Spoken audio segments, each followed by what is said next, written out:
ఆనాడు సైబరాబాద్ తయారు చేస్తే చాలామంది ఎగతాళిగా మాట్లాడారు, కంప్యూటర్ అన్నం పెడుతుందా అని. ఈరోజు అదే ఐటీ కోట్లాది మందికి ఉద్యోగాలు కల్పిస్తుంది. అందుకే ఆయన విజనరీ అంటారు చాలామంది. కానీ మన రాష్ట్రంలో ఒక టీమ్ 11 ఉందండి. అర్థమైందా రాజా? అర్థమైందా రాజా? టీమ్ 11 వాళ్ళ కల్తీ మద్యానికి, కల్తీ నెయ్యికి, బాబాయిని లేపేసేదానికి బ్రాండ్ అంబాసిడర్లు. ఎంత అన్యాయంగా ఈరోజు వాళ్ళు వాదిస్తున్నారు కూడా మనం చూడాలి.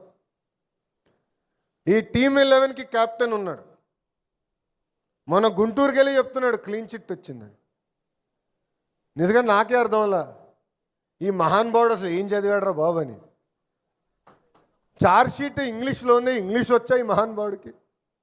250 కోట్ల రూపాయల అవినీతి దేవుడిని అడ్డంగా పెట్టుకుని వెంకటేశ్వర స్వామి దగ్గర నుంచి 250 కోట్ల రూపాయలు దోచేసిన వాళ్ళు ఈరోజు క్లీన్ చిట్ వచ్చిందని నేను చెప్తున్నాను.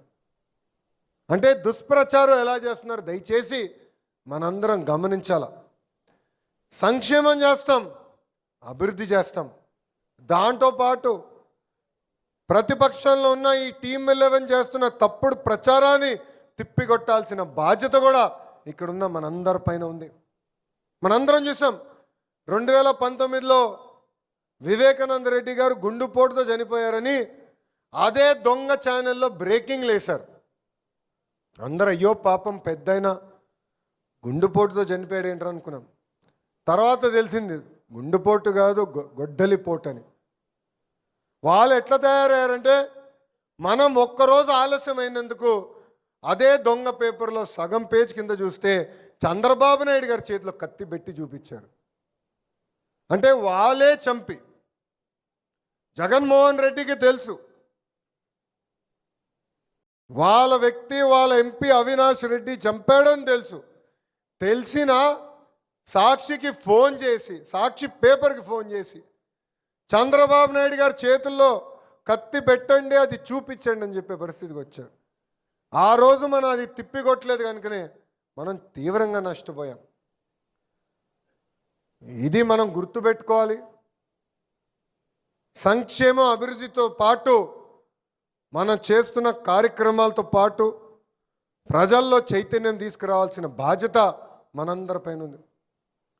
ఎన్నికల్లో మనం సూపర్ 6 హామీలు ఇచ్చాం. భారతదేశంలో ఏ రాష్ట్రం ఇవ్వని విధంగా ఈరోజు మనం పెన్షన్ ఇస్తున్నాం.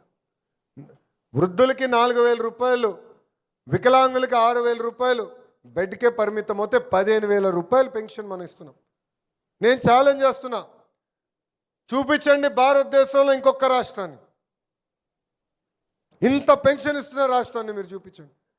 మనకన్నా 5 రెట్ల ఆదాయం వచ్చే ఎక్కువ రాష్ట్రం కూడా దరిదాపుల్లో ఇంత సంక్షేమం చేయట్లేదు. దీంతోపాటు మనం తల్లికి వందనం కార్యక్రమం చేపట్టాం. అన్నదాత సుఖీభవ కార్యక్రమం కింద 2 విడతలు డబ్బులు వేసాం. స్త్రీ శక్తి కింద ఉచితంగా బస్ ప్రయాణం కల్పించాం. దీపం పథకం ద్వారా ఉచితంగా గ్యాస్ సిలిండర్లు అందజేస్తున్నాం. మూసేసిన అన్న క్యాంటీన్ తిరిగి ప్రారంభించాం. ఆంధ్ర రాష్ట్ర చరిత్రలో ఎప్పుడు జరిగిన విధంగా 150 రోజుల్లో 16,000 టీచర్ పోస్టులు కూడా మనం భర్తీ చేశాం. ఇక్కడ హోంమంత్రి గారి నాయకత్వంలో 6,000 మంది కానిస్టేబుల్ పోస్టులు కూడా మనం భర్తీ చేస్తాం జరిగింది. మాట్లాడాలి, చెప్పాలి, ప్రజల్లో చైతన్యం తీసుకురావాలి.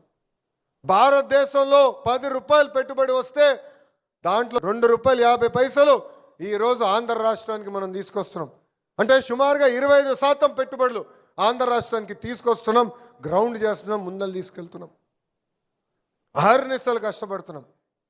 ఎంత పని ఉన్నా, ఎంత ఇబ్బంది ఉన్నా ప్రతి వారం ఒకరోజు మన జాతీయ అధ్యక్షుడు చంద్రబాబు నాయుడు గారు పార్టీ ఆఫీస్కి వస్తున్నారు, కార్యకర్తల్ని కలుస్తున్నారు, వాళ్ళ మనసులో సమస్యలు ఉంటే తెలుసుకుని పరిష్కరిస్తున్నారు. ప్రతిరోజు ఒక మంత్రి వస్తున్నారు, ఇక్కడ వచ్చిన కార్యకర్తలు కలుస్తున్నారు, పార్టీ ఇచ్చిన కార్యక్రమాలు ముందలు తీసుకెళ్తున్నారు. అంటే ఒక మెసేజే కాదు, ఒక బాధ్యతతో పార్టీ నంబర్ 1, పార్టీయే మన సొంతిల్లని అధికారంలో ఉన్న ప్రతి వ్యక్తి ఈరోజు ఒక బాధ్యతగా పనిచేస్తాం జరుగుతుంది.